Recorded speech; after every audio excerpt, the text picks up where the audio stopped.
ہاں ہم ایسا قدم اٹھائیں گے تو وہ صرف ایک ہی ہماری گرفت میں آئے گا، باقی دوسرے محتاط ہو جائیں گے۔ بائی دا وے، تم کار ڈرائیو کرتی ہوئی کہاں جا رہی ہو؟ میں شہر کے مختلف علاقوں میں جا رہی ہوں، سوچتی ہوں اگر یہاں کوئی اور سیارے والا موجود ہوگا تو میری رینج میں آ جائے گا اور میں اس کی بو پالوں گی۔ اس دشمن نے اپنا تنویمی عمل مکمل کر لیا تھا۔ فراز گہری نیند میں تھا، اس کے دماغ کو مخصوص لب و لہجے کے ذریعے لاک کیا گیا تھا۔ اس کا خیال تھا صرف وہ اور اس کے دوسرے ٹیلی پیتھی جاننے والے ہی فراز کے اندر آ سکیں گے، جبکہ ہم بھی اسی مخصوص لب و لہجے کے ذریعے فراز کے اندر رہ کر ان کی مصروفیات پر نظر رکھنے والے تھے۔ الپا نے کہا، پاپا، میری بیٹی انوشا نے بتایا تھا کئی سیارے والے ہماری دنیا میں آ چکے ہیں اور وہ مختلف ممالک میں ہیں۔ میں نے کہا، ہاں انوشا نے صرف اتنا ہی بتایا ہے، اس سے آگے پوچھا جائے گا تو وہ معذوری ظاہر کرے گی، اعلیٰ حضرت کی اجازت کے بغیر ہمیں کچھ نہیں بتائے گی۔ الپا نے کہا، پتہ نہیں کتنے ٹیلی پیتھی جاننے والے دشمن ہماری زمین پر آ گئے ہیں، ہم کتنے ملکوں میں انہیں کہاں کہاں تلاش کریں گے اور کیسے کریں گے۔ میں نے کہا، بس ایک سونیا ہی ہے جو ان کی بو سونگ لیتی ہے، وہ دارالاسلام کے بعد کسی دوسرے ملک کے شہروں میں جائے گی، کہیں نہ کہیں ان کی بو پاتی رہے گی اور ہمیں ان کا پتہ ٹھکانہ معلوم ہوتا رہے گا، مگر ایسے ایک ایک دشمن تک پہنچتے پہنچتے کئی مہینے گزر جائیں گے، اس عرصے میں پتہ نہیں وہ کتنی تباہی پھیلائیں گے۔ میں نے کہا، اتنا تو اطمینان حاصل ہوا ہے، ہمارے روحانی علوم جاننے والے ہم مسلمانوں کو نقصان نہیں پہنچنے دیں گے، جس طرح گریٹ ایشورا کو اور اس کے ٹیلی پیتھی جاننے والے اکابرین کو اور ان کے بیوی بچوں کو مار ڈالنے کی دھمکی دیتے آئے ہیں، ایسی دھمکیاں وہ ہمیں نہیں دے سکیں گے۔ واقعی گریٹ ایشورا کے ہاتھوں میں فی الحال ہماری کوئی کمزوری نہیں تھی۔ ہماری فیملی کے جتنے ممبران تھے ان میں سے کچھ تو ٹیلی پیتھی جانتے تھے اور پارس پورس جیسے جیدار ناگہانی مصیبتوں سے نمٹنا جانتے تھے۔ وہ ان دنوں بابا صاحب کے دائرے میں تھے، ان پر کوئی آنچ نہیں آ سکتی تھی۔ ان کے علاوہ جو مشہور اور معروف مسلمان سائنسدان، ڈاکٹرز، انجینئرز، دانشور اور بڑے بڑے قابل حضرات تھے، ہم بہت پہلے ہی ان کے دماغوں کو لاک کر چکے تھے۔ جیسا کہ پہلے ہمیں دھمکی دی جا چکی تھی کہ مسلمانوں کی بستیاں جلائی جائیں گی، انہیں موت کے گھاٹ اتار دیا جائے گا، دوسرے مذاہب کے لوگ مشتعل ہو کر مسلمانوں کا جینا حرام کر دیں گے۔ لیکن اتنا وقت گزر جانے کے باوجود سارے والے ایسی کسی تدبیر پر عمل نہیں کر رہے تھے۔ اس کی وجہ یہی تھی کہ وہ دوسرے مذاہب کے لوگوں کو مسلمانوں کے خلاف بھڑکانے میں ناکام ہو رہے تھے۔ دنیا کے کسی بھی ٹی وی چینل کو اپنے لیے استعمال کرنا چاہتے تھے تو ناکامی ان کا منہ چڑانے لگتی تھی۔ اس کی وجہ ان کی سمجھ میں نہیں آ رہی تھی۔ وہ یہی سمجھ رہے تھے کہ میں، سونیا اور تمام مسلمان ٹیلی پیتھی جانے والے بڑی رازداری سے اور پورے سرار طریقوں سے انہیں کسی بھی ٹی وی چینل تک پہنچنے نہیں دے رہے ہیں۔ کبریا نے میرے پاس آ کر کہا، پاپا، ماما بلا رہی ہیں۔ میں دوسرے ہی لمحے میں سونیا کے پاس پہنچ گیا۔ اس کی کار ساحلی علاقے میں کھڑی ہوئی تھی، وہ اسٹیئرنگ سیٹ پر بیٹھی میرا انتظار کر رہی تھی۔ مجھے اپنے اندر محسوس کرتے ہی بولی، یہاں میں ایک سیارے والے کی بو پا رہی ہوں۔ میں نے کہا، ویری گڈ، اس کا مطلب ہے اس شہر میں ایک نہیں 2 دشمن ہیں۔ ہاں تم فوراً یہاں چلے آؤ، وہ مجھ سے دور نہیں ہے، یہیں کسی ساحلی ہوٹل میں ہوگا۔ میں فوراً ہی ہوٹل سے باہر آ کر اپنی کار میں بیٹھ گیا، پھر اسے ڈرائیو کرتا ہوا ساحلی علاقے کی طرف جانے لگا۔ الپا نے آ کر کہا، پاپا، فراز تنویمی نیند سے بیدار ہو گیا ہے۔ ابھی اس کے اندر ایک شخص بول رہا تھا، مگر یہ وہ نہیں ہے جس نے فراز پر تنویمی عمل کیا تھا، یہ کوئی دوسرا شخص ہے، اس کی آواز اور لب و لہجہ بدلا ہوا ہے۔ میں نے پوچھا، وہ فراز سے کیا کہہ رہا تھا؟ وہ اسے حکم دے رہا تھا، اس سے کہہ رہا تھا، تم نیو یارک چھوڑ دو، کسی بھی پہلی فلائٹ سے دارالاسلام اپنی محبوبہ کے پاس پہنچو، ہم وہاں تم سے کچھ کام لینا چاہتے ہیں۔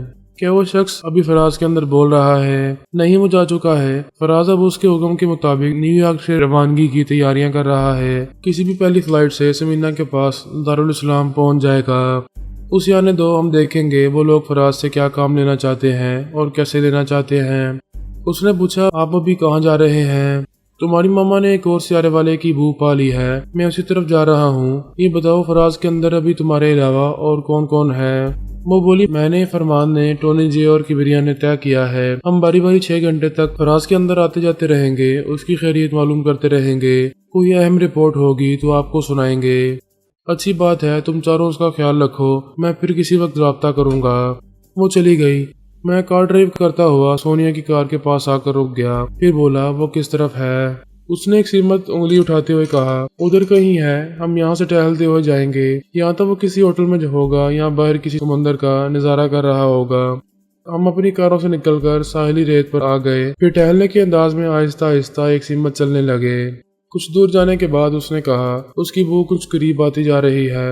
میں نے کہا تمام ہوٹلز یہاں سے کچھ فاصلے پر ہیں، اگر وہ بو قریب آ رہی ہے تو اس کا مطلب یہی ہے کہ وہ کسی ہوٹل میں نہیں ہے، ہاں کھلی فضا میں ہے۔ ان لمحات میں صرف ہم ہی اس کے قریب نہیں جا رہے ہیں، وہ بھی ہمارے قریب چلا آ رہا ہے۔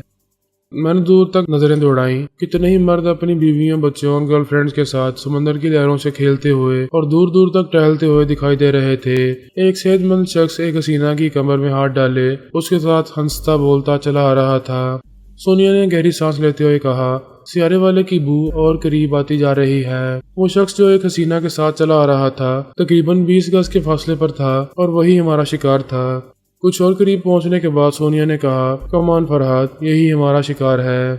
جب ہم اس کے بالکل قریب سے گزرنے لگے تو میں نے اچانک اس کی ناک پر ایک گونسا جڑ دیا۔ وہ ذرا لڑکھڑایا۔ سونیا نے گھوم کر ایک کک اس کے منہ پر ماری، بس اتنا ہی کافی تھا، مجھے اس کے اندر جگہ مل گئی۔ میں نے ہلکا سا زلزلہ پیدا کیا، وہ ریت پر گر کر تڑپنے لگا۔ اس کی گرل فرینڈ سہمی ہوئی کھڑی ہوئی تھی۔ سونیا نے اس عورت سے پوچھا، کتنے میں معاملہ طے ہوا تھا؟ وہ بولی، $5000۔ کیا یہ پیمنٹ کر چکا ہے؟ اس نے اس بات میں سر ہلا کر کہا، ہاں پیمنٹ کر چکا ہے۔ سونیا نے کہا، تو پھر یہاں کھڑی منہ کیا تک رہی ہو؟ جاؤ کوئی دوسرا گاہک پکڑو۔ سونیا نے کہا، یہاں کی بات دوسروں تک پہنچاؤ گی تو اس کے مرڈر کیس میں بری طرح پھنسو گی، لہذا اپنی زبان بند رکھنا۔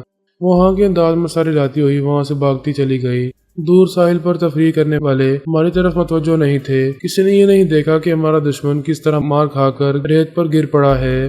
میں نے بہت ہلکا سا زلزلہ پیدا کیا تھا۔ وہ تھوڑی دیر میں سنبھل گیا، اپنے سر کو تھام کر کراتے ہوئے ریت پر بیٹھ گیا۔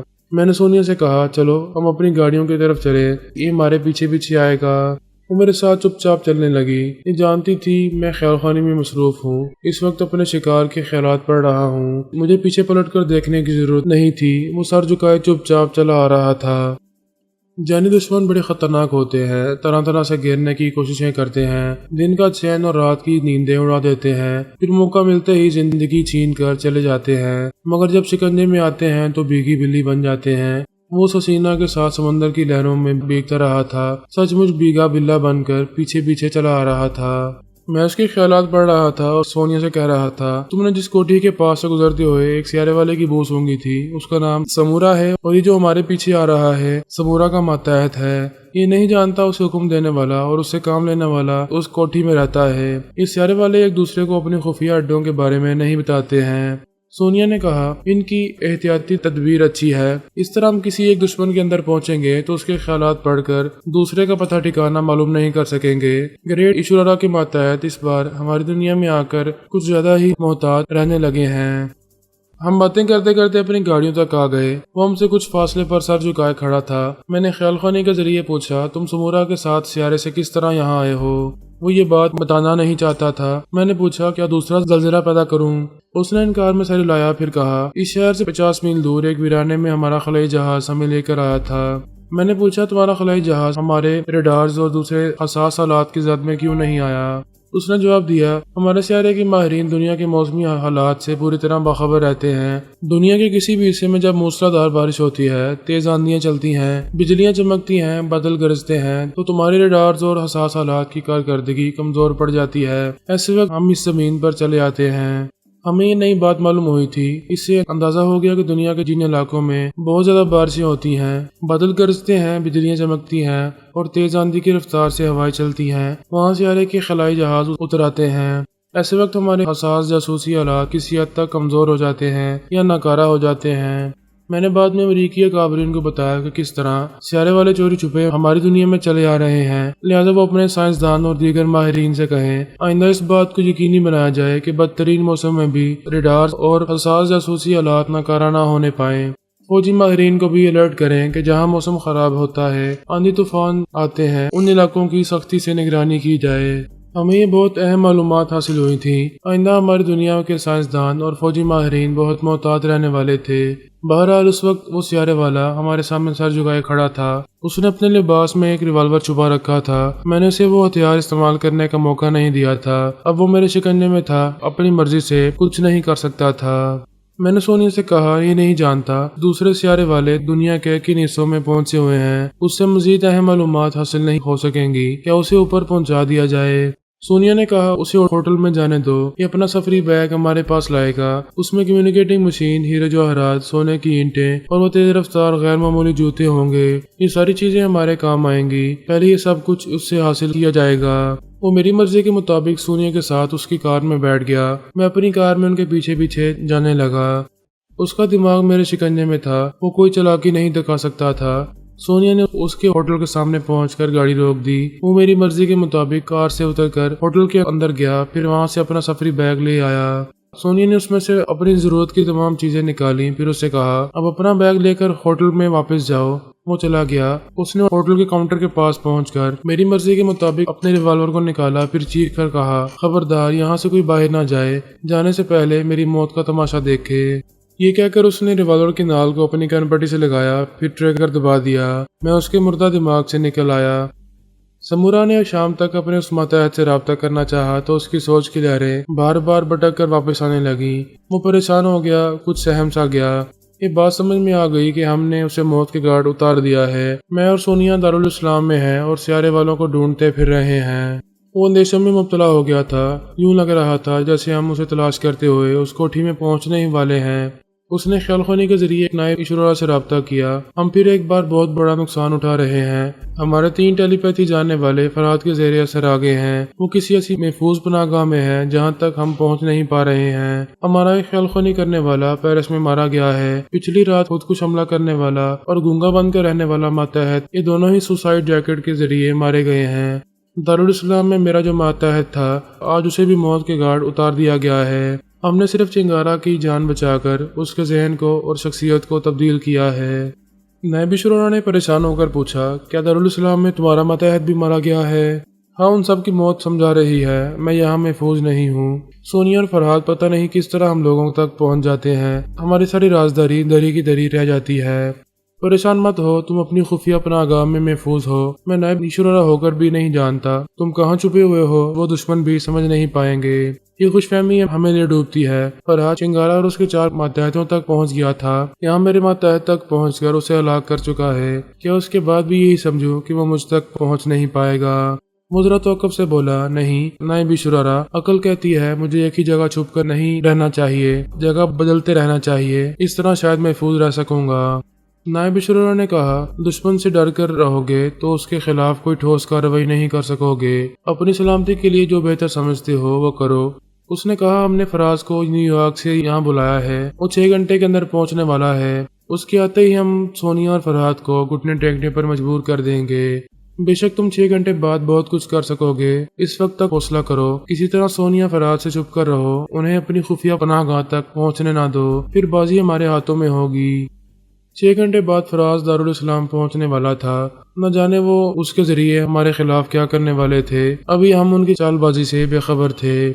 البا کبریا بے باک مومن فرمان اور ٹونی جے نے دارالاسلام میں جتنے علاقار بنائے تھے وہ سب سمورا کی کوٹھی کی نگرانی کر رہے تھے۔ انہوں نے پچھلے 12 گھنٹوں میں یہ معلوم کیا تھا کہ اس کے سیکیورٹی گارڈز اور کوٹھی میں کام کرنے والے ملازمین یا تو یوگا میں مہارت رکھتے ہیں یا ان کے دماغوں کو لاک کیا گیا ہے۔ اگر ہم اس کے خلاف کوئی کارروائی کرنا چاہتے یا کوٹھی کے اندر پہنچ کر اسے ختم کرنا چاہتے ہیں تو اس سے پہلے سیکیورٹی گارڈز اور ملازموں سے نمٹنا ضروری ہوگا۔ فی الحال ایسے اقدامات کی ضرورت نہیں تھی، ہمیں اطمینان تھا وہ اس کوٹھی سے فرار نہیں ہو سکے گا۔ اگر ہونا چاہے گا جہاں بھی جانا چاہے گا، سونیا اس کی بو پاتی ہوئی وہاں تک پہنچتی رہے گی۔ 6 گھنٹے گزر گئے، فراز نیو یارک سے دارالاسلام پہنچ گیا۔ اس وقت بھی باغ اس کے اندر رہ کر دشمنوں کی مصروفیات معلوم کر رہا تھا۔ وہ دارالاسلام کے ایئرپورٹ پہنچا تو سمورا نے اس کے اندر پہنچ کر کہا تم کسی قریبی ہوٹل میں ایک کمرہ حاصل کرو، پھر بابا صاحب کے ادارے سے رابطہ کرو۔ وہ ایک ہوٹل کی طرف جاتے ہوئے بولا میں بابا صاحب کے ادارے سے ہمیشہ دور بھاگتا رہا ہوں، اگر انہیں معلوم ہوگا کہ مجھ جیسا ایک مسلمان ٹیلی پیتھی جاننے والا ہے تو وہ مجھے اپنے زیر اثر لے آئیں گے۔ سمورا نے کہا اب ایسا نہیں ہو سکے گا، میرے کئی ٹیلی پیتھی جاننے والے اس وقت تمہارے دماغ میں موجود رہیں گے، فرحات بھی تمہارے اندر آ کر کسی طرح کا نقصان پہنچانا چاہے گا تو ناکام رہے گا، ہم تمہیں کوئی نقصان نہیں پہنچنے دیں گے، جو حکم دیا جا رہا ہے وہی کرو۔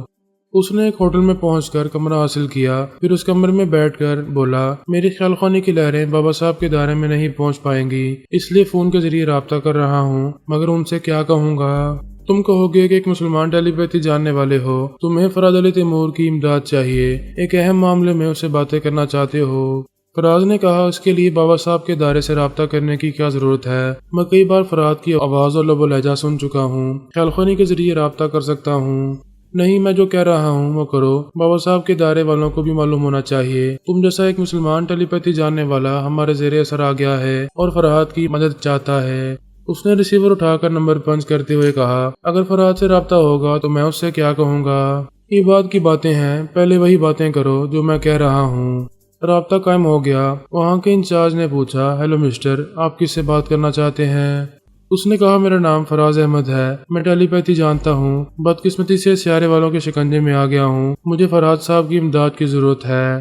انچارج نے کہا، جب تم ٹیلی پیتھی کر سکتے ہو تو پھر مسٹر فرحات سے رابطہ کیوں نہیں کر رہے ہو؟ فراز نے سمورا کی مرضی کے مطابق کہا، مسٹر فرحات مجھے اپنے اندر آنا نہیں دیں گے، ان سے تفصیلی گفتگو نہیں ہو سکے گی، اس لیے فون کے ذریعے باتیں کرنا چاہتا ہوں، پلیز ان کا نمبر بتائیں۔ انچارج نے فون نمبر بتا کر رابطہ ختم کر دیا۔ البا مجھے رپورٹ پہنچا رہی تھی کہ اس وقت فراز کے ساتھ کیا ہو رہا ہے۔ تھوڑی دیر بعد میرے فون کا بزر بولنے لگا۔ میں نے اسے آن کر کے کان سے لگایا، پھر انجان بن کر پوچھا، ہیلو، کون ہے؟ اس نے کہا، آپ مجھے نہیں جانتے ہیں، میرا نام فراز احمد ہے، میں آپ کی طرح خیال خوانی کر سکتا ہوں۔ میں نے کہا، یہ تو بڑی خوشی کی بات ہے، تم ایک مسلمان ہو، ٹیلی پیتھی جانتے ہو، اب تک کہاں چھپے ہوئے تھے، آج رابطہ کیوں کر رہے ہو؟ اس نے کہا، میں اب تک ایک آزاد خیال خوانی کرنے والے کی حیثیت سے زندگی گزارتا رہا، آئندہ بھی یہی ارادہ تھا، مگر بدقسمتی سے سیارے والوں کے شکنجے میں آ گیا ہوں، اب آپ کی امداد چاہتا ہوں۔ میں نے پوچھا، جب ان کے شکنجے میں آ چکے ہو تو اتنی آزادی سے فون پر کس طرح بات کر رہے ہو؟ کیا وہ سیارے والے تمہاری باتیں نہیں سن رہے ہیں؟ اس نے سمورا کی مرضی کے مطابق کہا، ہاں سن رہے ہیں، ان کے حکم سے ہی اس وقت باتیں کر رہا ہوں، اور آپ سے کہتا ہوں پلیز میری امداد کریں، کسی اعلی کار کے ذریعے سیارے والوں سے گفتگو کریں، آپ بہت ذہین ہیں، تجربہ کار ہیں، ہاری ہوئی بازی جیت لیتے ہیں، پلیز کسی طرح مجھے ان کے شکنجے سے نکال لیں۔ میں نے کہا، اچھی بات ہے، میرا ایک اعلی کار ابھی تمہیں تمہارے فون پر اپنی آواز سنائے گا، سیارے والوں سے کہو اس کے دماغ میں آ کر مجھ سے بات کریں۔ میں اپنا فون بند کر کے اس ایک اعلی کار کے اندر پہنچ گیا۔ اس نے میری مرضی کے مطابق فراز سے فون پر رابطہ کیا۔ سمورا آواز سنتے ہی اس کے اندر پہنچ گیا، پھر بولا، ہیلو فراد علی تیمور، میں گریٹ ایشو راڑا کا ایک نمائندہ بول رہا ہوں۔ میں نے پوچھا، اس نمائندے کا کوئی نام تو ہوگا؟ وہ ذرا چپ رہا، پھر بولا، نام نہیں بتاؤں گا، تم لوگ بڑے خطرناک علوم جانتے ہو، کسی کے بھی نام کے حروف گن کر علم العداد کے ذریعے اس نام والے تک پہنچ جاتے ہو۔ میں نے کہا، چلو نام نہ بتاؤ، کام بتاؤ۔ وہ بولا، تم نے اپنے ایک مسلمان ٹیلی پیتھی جاننے والے کی باتیں سنی، یہ ہمارے شکنجے میں ہے، ہم سیارے سے قسم کھا کر آئے ہیں، کسی بھی مسلمان کو زندہ نہیں چھوڑیں گے، یوں سمجھو اس ٹیلی پیتھی جاننے والے فراز احمد کی زندگی صرف چند ساعتوں کی رہ گئی ہے، صرف تم چاہو گے، ہم سے سمجھوتا کرو گے تو یہ اپنی طبی عمر تک زندہ رہ سکے گا۔ میں نے پوچھا، تم مجھ سے کیا چاہتے ہو؟ وہی ایک مطالبہ ہے، سونیا کو ہمارے حوالے کر دو اور اس مسلمان ٹیلی پیتھی جاننے والے کو لے جاؤ۔ میں نے کہا، کیسا اہم مکانہ مطالبہ ہے، سونیا بھی مسلمان ہے، کیا ہم ایک مسلم خاتون کی قربانی دے کر دوسرے مسلمان کو بچائیں گے؟ اگر کسی ایک مسلمان کو مرنا ہے تو پھر فراز احمد کو ہی مرنا چاہیے۔ مسٹر فرحات، ہم احمق نہیں ہیں، فراز تنہا نہیں مرے گا، ہم اسے سوسائڈ جیکٹ پہنا کر نماز کے وقت کسی مسجد میں پہنچا دیں گے، وہاں اس کے ساتھ نہ جانے کتنے نمازی مارے جائیں گے۔ وہ پھر وہی خود کش حملہ کرنے والی زبردست چال چلنے والا تھا۔ میں نے کہا، میں مانتا ہوں تم بہت ہی زبردست چال چل رہے ہو، اسے کہتے ہیں نہلے پر دہلا۔ باتیں نہ بناؤ، یہ بتاؤ، سونیا کو ہمارے حوالے کرو گے یا بے شمار نمازیوں کی لاشیں دیکھنا چاہو گے؟ میں نے کہا، اپنا موبائل نمبر مجھے بتاؤ، اس کے بعد میں تمہارے سوال کا اور تمہارے مطالبے کا جواب دوں گا۔ سوری، میں اپنا موبائل نمبر تمہیں نہیں بتاؤں گا، تو میں تمہارے کسی سوال کا جواب نہیں دوں گا۔ اگر یہ چاہتے ہو ہم آپس میں سمجھوتا کریں اور میں تمہارا مطالبہ پورا کروں تو اپنا نمبر بتاؤ۔ وہ سوچ میں پڑ گیا، پھر نمبر بتانے لگا۔ میں نے اسے اپنے موبائل میں سیو کر لیا۔ اس نمبر پر کال کی تو وہ فون اٹینڈ کرتے ہوئے بولا، ہاں یقین کر لو یہ میرا ہی نمبر ہے، اب فون بند کرو اور اپنے اعلی کار کے دماغ میں آ کر بات کرو۔ ہم فون بند کر کے پھر اسی اعلی کار کے اندر پہنچ گئے۔ ادھر سونیا کو تمام رپورٹ مل رہی تھی۔ وہ اس ہوٹل کے کمرے میں پہنچ گئی جہاں فراز احمد بیٹھا ہوا تھا۔ اسے دیکھتے ہی سلام کرتے ہوئے اٹھ کر کھڑا ہو گیا۔ سونیا نے مسافے کے لیے ہاتھ بڑھاتے ہوئے کہا، بہت دنوں بعد تم سے ملاقات ہو رہی ہے۔ اس نے مسافہ کیا، دوسرے ہی لمحے میں اس کے ہاتھ پاؤں ڈھیلے پڑنے لگے۔ اس سے پہلے کہ وہ فرش پر گرتا، سونیا نے اسے سنبھال لیا، بستر پر لا کر لٹا دیا۔ الپا نے میرے اندر آ کر کہا، پاپا، مما اپنا کام کر چکی ہیں۔ ادھر سے مولانا نے مجھ سے کہا، ہاں تو مسٹر فرحاد، میں نے اپنا فون نمبر دے دیا، اب کیا کہتے ہو، میرا مطالبہ پورا کر رہے ہو یا نہیں؟ میں نے کہا، اگر مجھے کسی پہلو سے کمزور بناؤ گے تب تمہارا مطالبہ پورا کروں گا۔ میرے مسلمان بھائیوں کو اور خصوصاً نمازیوں کو تم سے کوئی خطرہ نہیں ہے۔ جاؤ فراز احمد کے پاس جا کر دیکھو کیا اسے سوسائڈ جیکٹ پہنا سکتے ہو۔ وہ دوسرے ہی لمحے میں خیال خوانی کی پرواز کرتا ہوا فراز کے اندر پہنچا تو اس کا دماغ بے حس تھا۔ پتہ چل گیا وہ بے ہوش ہے، خیال خوانی کی لہریں اس پر اثر نہیں کریں گی۔ وہ پھر میرے اعلیٰ کے اندر آ کر بولا، اچھا تو تم نے یہ چال چلی ہے؟ میں نے پوچھا، کیا پسند نہیں آئی؟ اس نے کہا، اسے کتنی دیر تک بے ہوش رکھو گے؟ ہمارے کئی ٹیلی پیتھی جاننے والے اس کی طاق میں رہیں گے، جیسے ہی وہ ہوش میں آئے گا اس کے دماغ پر قبضہ جما لیں گے، پھر یہ کہ وہ میرا معمول و تابع دار ہے۔ بس آگے نہ بولو کیونکہ تمہارے آگے موت کھڑی ہے، تمہارے پاس اتنا وقت ہی نہیں ہوگا کہ فراز کی طرف توجہ دے سکو۔ میں تمہیں جان بچانے کے لیے صرف 10 منٹ کی مہلت دیتا ہوں۔ ٹھیک 10 منٹ بعد کوٹھی نمبر G7 میں ایک زبردست بم دھماکہ ہوگا، پھر تمہاری لاش کے چیچڑے اڑ جائیں گے۔ وہ ایک دم سے اچھل کر کھڑا ہو گیا، اپنے چاروں طرف دیکھتے ہوئے میرے اعلیٰ کے اندر بولا، تم کیسے جانتے ہو میں اس کوٹھی میں رہتا ہوں؟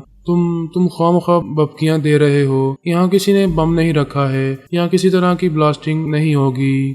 میں نے کہا، گھڑی دیکھتے رہو، 4 منٹ گزر چکے ہیں، صرف 6 منٹ رہ گئے ہیں۔ بے وقوف، جب ہم یہ جانتے ہیں کہ تم کوٹھی نمبر G7 میں ہو تو یہ بھی جان لو کہ ہم کس طرح رازداری سے وہاں بم نصب کر سکتے ہیں۔ ابھی تمہیں معلوم ہونے والا ہے، مگر افسوس، معلوم ہوتے ہی تم اس دنیا سے اٹھ جاؤ گے۔ وہ بری طرح بوکھلا گیا تھا، اسے چاروں طرف موت دکھائی دے رہی تھی، کوٹھی سے نکل کر بھاگنے کے سوا کوئی چارہ نہیں تھا۔ یہ بھی جانتا تھا کہ باہر موت آ سکتی ہے، دشمن کھلی جگہ اسے کہیں بھی گولی مار سکتے ہیں، فی الحال وہاں ہونے والے بم دھماکے سے خود کو بچانا تھا۔ وہ دوڑتا ہوا کوٹھی سے باہر آیا، پھر کار میں بیٹھ کر اسے ڈرائیو کرتا ہوا احاطے سے باہر نکل کر ایک سمت تیز رفتاری سے جانے لگا۔ سونیا اپنی کار میں آ کر بیٹھ گئی تھی، میں بھی اپنی گاڑی کی اسٹیئرنگ سیٹ پر پہنچ گیا تھا۔ ہم تینوں ایک دوسرے سے دور دور تھے۔ سونیا نہیں جانتی تھی کہ سمورا کہاں جا رہا ہے، جاننے کی ضرورت بھی نہیں تھی۔